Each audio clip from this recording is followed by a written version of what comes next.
We would give away our child any place we knew where she would be welcome, and why should she maybe has to die when she can live a good life? None of us, nobody of us, could foresee even at this moment that for most of the children and most of the parents, it would be the last goodbye. That a year and a half later or so, from over the same railways, where the train left to take the children to a new country and to freedom and liberty, the trains would roll towards the east and take the parents to the human slaughterhouses and Auschwitz and other places. He told in Jewish, people with children are going to be killed the same day. And as soon as my mother heard that, she had presence of mind to run down. Before my sister had even a chance to resist or to say, no, I don't want to give the child up. My mother had the child in her arm, and she was pushed to the side where all the women with children and all the people were standing. All of a sudden I see that German guard keeps on walking back and forth. I could see from the crack from the cellar out. And here he comes in with his bayonet and start digging in the hay. Wait other 5 or 10 minutes, and I opened the shed, opened the cover, and came out and see nobody there. I told the mothers, everything is clear, come out. I started crying. I didn't know what happened to me. I started crying, I started running. And I came to my father's place where he was in the fire department, and he was telling me, I said, what happened here? He said there was a Kinderaktion. The Germans came and liquidated all the children. If anybody comes to the museum and will see the mementos that we left behind, whether it's a little shoe, whether it's a letter, whether it's a torn prayer book. Remember, these are our precious valuables. Remember that from these books, these children studied. From these prayer books, our families chanted their prayers. And remember them when we are gone.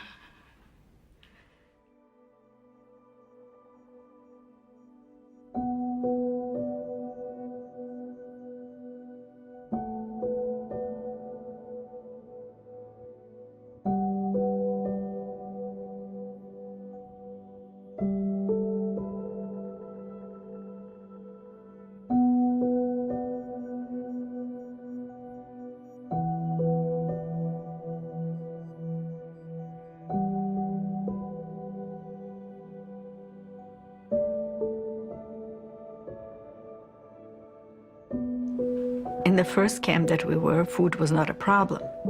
But in the other camps, when we were in Stachowitz and then in Ostravzerlager and in Auschwitz, I mean, our portions were so small to start with. When I finished mine, my mother's was always waiting for me.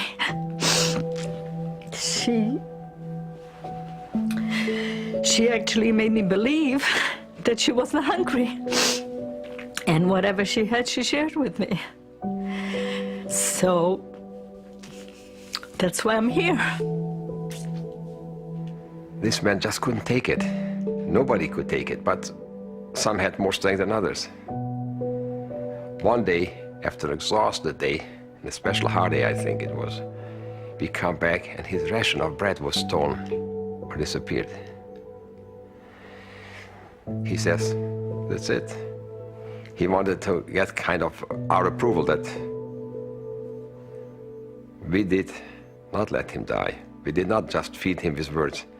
The three of us each got a third of our meager little ration. What did it consist of? Of a piece of like a bread, like a brick, which was, as we know now, was sawdust in it and everything.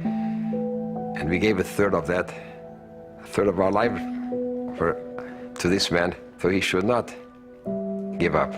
Matter of fact, to the best of my knowledge, he survived. How come I'm here? What kind of animal am I that I'm enduring all this?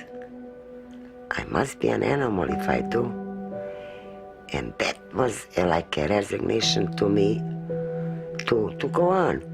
So, okay, God, you made me be an animal because only the animals survive such things, losing family, smelling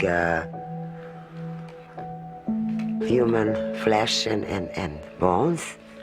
And I'm still here and I want to eat and I want to survive. Okay, if that's what you want, I'll do it. Jacob, what are you doing? I mean, you have said probably your morning prayers, so that's too early for the evening prayers. What are you doing? He said, no, that's right.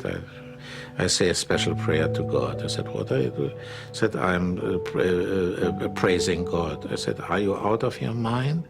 Praising God here in this situation where we are insulated, where we are isolated, left alone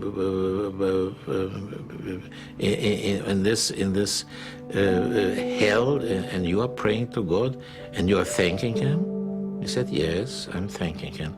He said, and I was very irritated, and he said, what are you thanking? What are you God thanking for? He said, I'm thanking God for the fact that He didn't make me like the murderers around us.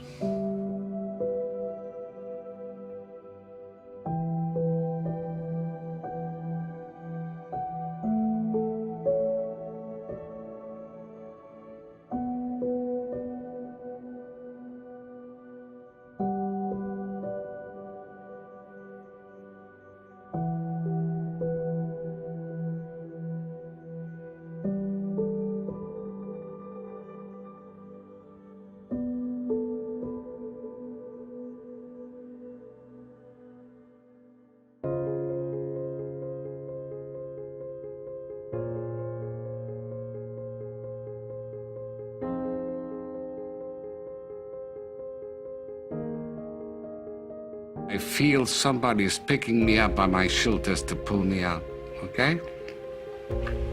Then come to my mind, he said Tyrol, they're gonna kill me. They're gonna kill me, I'm not gonna let him kill me. You know, in my mind, I'm not gonna let him kill me. Now, after this time, been through so much, they're gonna kill me now? No way, they're not gonna kill me. And I grabbed the shoe, and I felt the person who picked me up, and I hit him with this wooden shoe like this.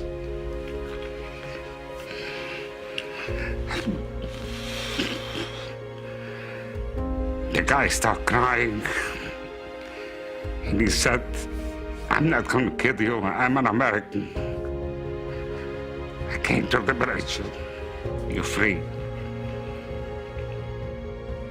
So few lived to know the joy of freedom.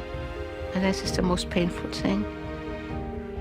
And sometimes a difficulty to enjoy all the things, to know how many were deprived of it. My family consisted of 3 brothers and 4 sisters. I had brothers and sisters very small. I'm the only one survivor. Mrs. Orlewska was deeply religious, and she respected my mother's religion also. She knew that it had to be kosher.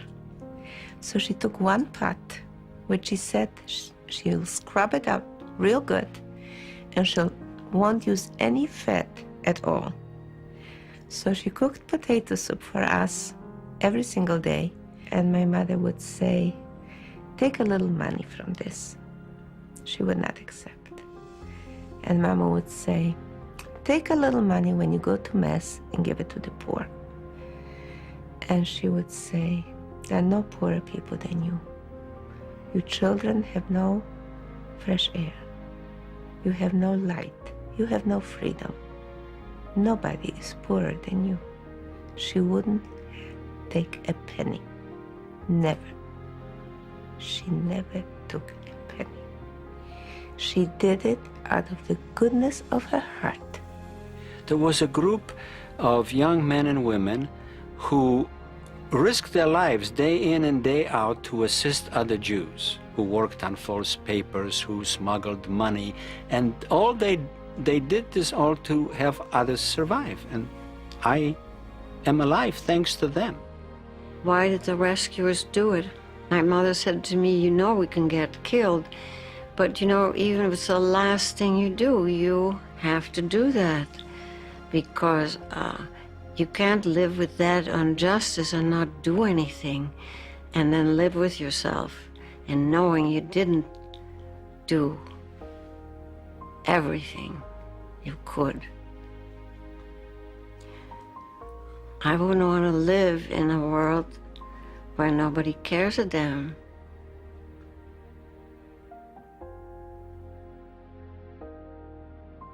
I couldn't live with myself if I didn't do everything I could. I wouldn't want to live in a world where nobody cares.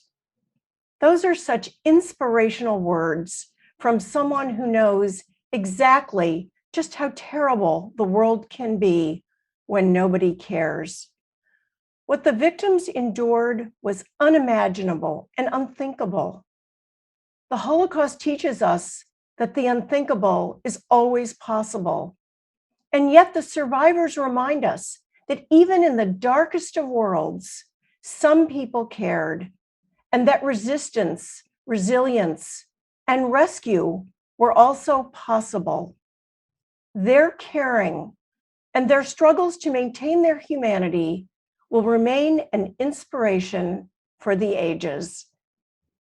And now it is my great honor to introduce our keynote speaker, the Honorable Antony J. Blinken, the United States Secretary of State. Thank you, Sarah. It's an honor to be part of this Days of Remembrance Yom HaShoah commemoration.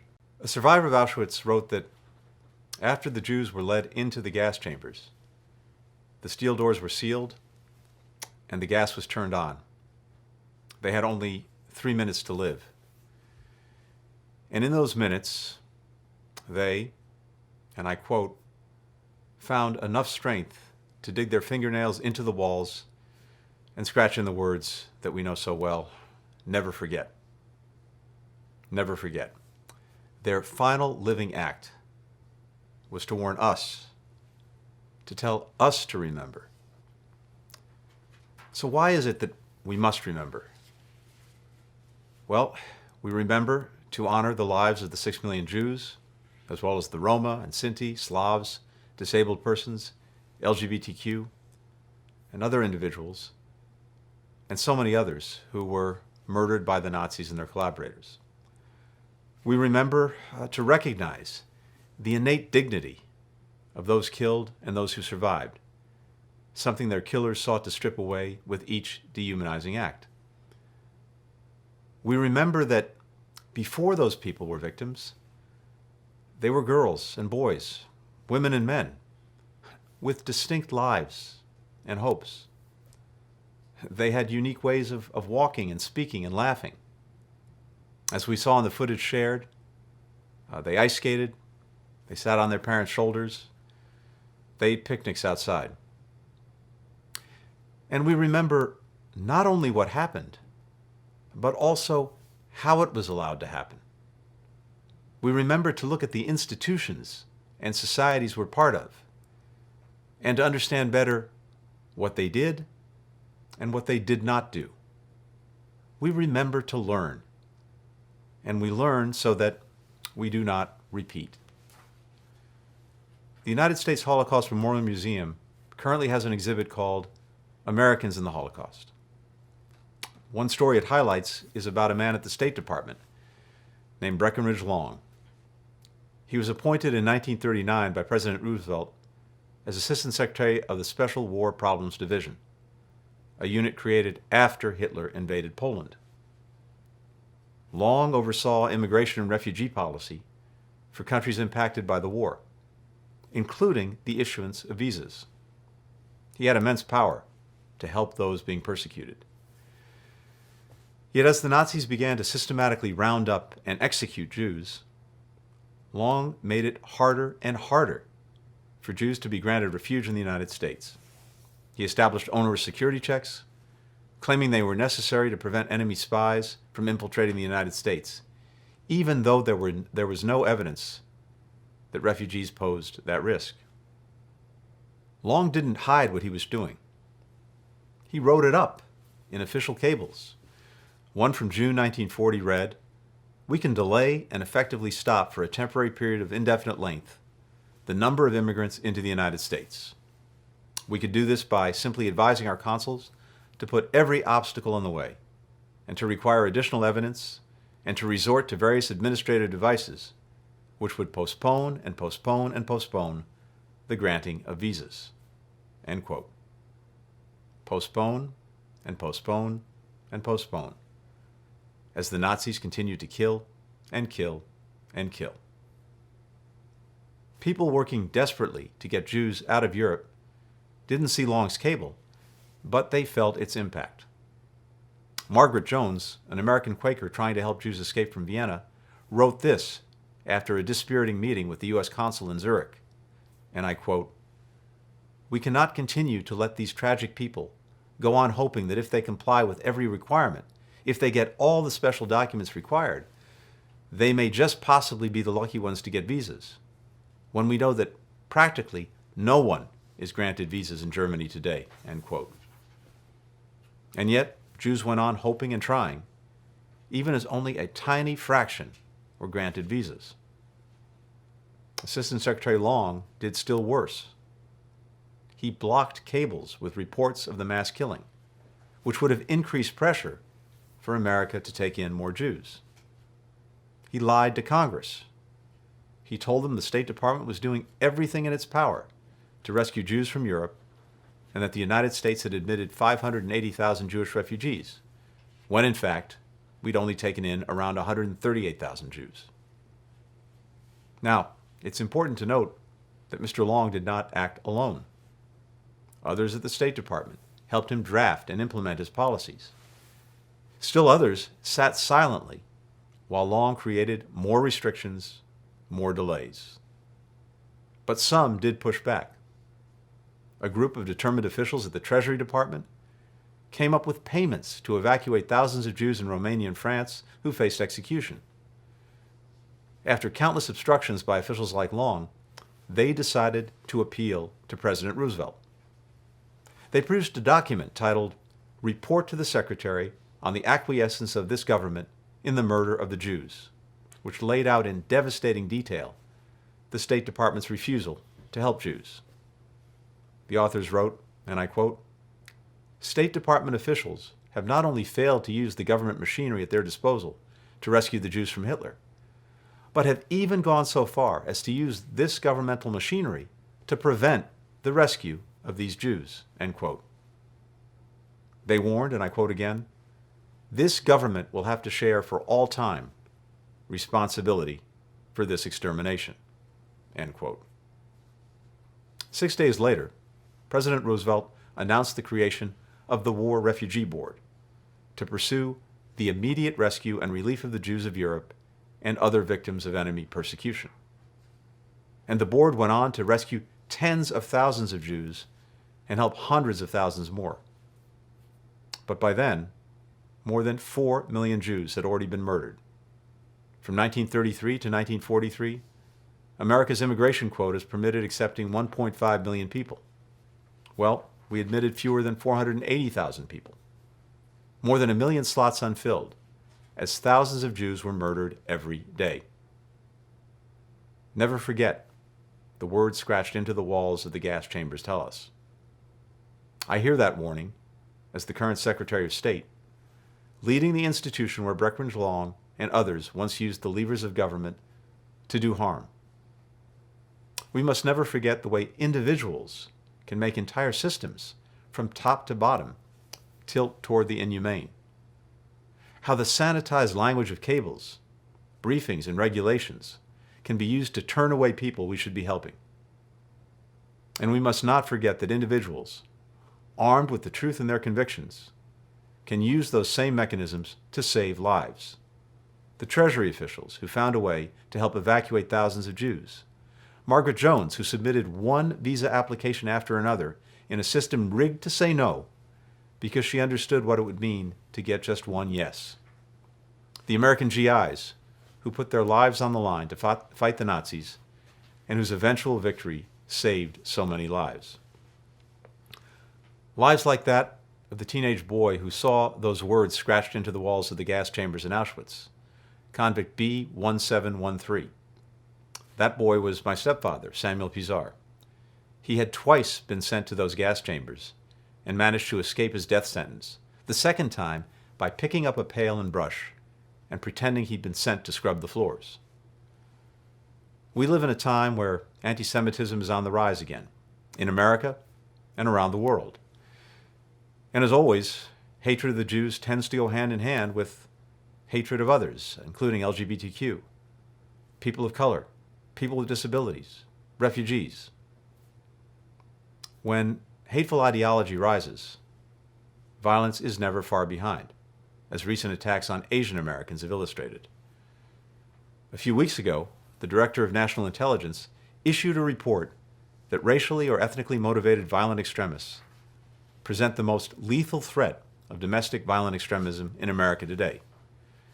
It's no surprise that many of these extremists deny the Holocaust. These things are connected, so we must stay vigilant. My stepfather wrote of his time in the concentration camps, and I quote, "More than any barbed wire fence with the searchlights and the machine gun towers around us, the impossibility to glimpse some ray of salvation was the ultimate source of despair. What was happening in the outside world? Did anyone out there know what was happening here to us? Did they care? And America, America, are you still there?"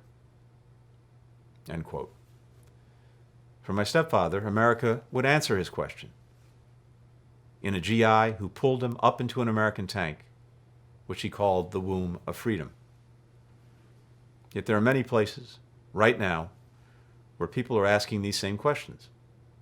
People imprisoned in modern-day internment camps because of what they worship or believe, or tortured for speaking up against tyranny, or persecuted simply because of who they are. On this day, we remember the hands clawing into the walls and the warning they left behind. They implore us not only to remember what happened to the Jews and the inherent dignity of those we lost, but also to learn from those who stood by and those who stood up, so that when people again ask, "America, are you still there?" we will be among those who are able to answer, "Yes, yes, yes we are. We're still here."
את כל הנשמות של 6 מיליוני היהודים,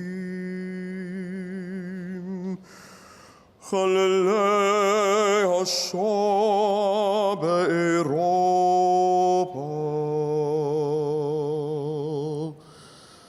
שנהרגו ושנשחטו ושנשרפו ושניסחו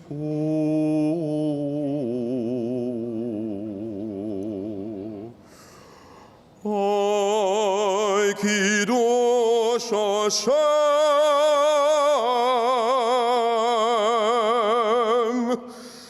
בידי המרצחים הגרמנים ועוזריהם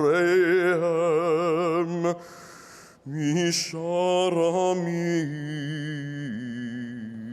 באושוויץ, טרבלינקה,